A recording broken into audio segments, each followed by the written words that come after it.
বর্তমানে ৩০তম শাহাদাতের বার্ষিকী পালিত হয়েছে। মিলানো প্রতিনিধি ইমারত হোসেন ইমু জানাচ্ছেন বিস্তারিত।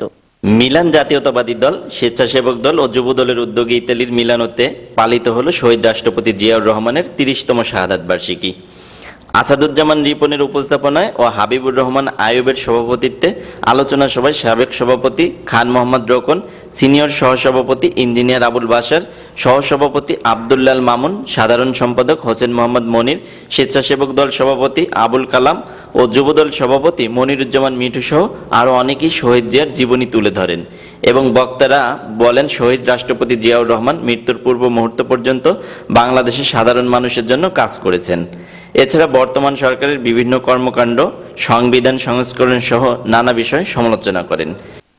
বাংলাদেশের বিচার ব্যবস্থাকে ধ্বংস করা হয়েছে, বাংলাদেশের সমস্ত প্রতিষ্ঠানগুলোকে দলীয়করণ করে বাংলাদেশে একটি তাবেদার রাষ্ট্র কায়েম করা হয়েছে। বন্ধুরা, আজকে আমাদেরকে শপথ নিতে হবে।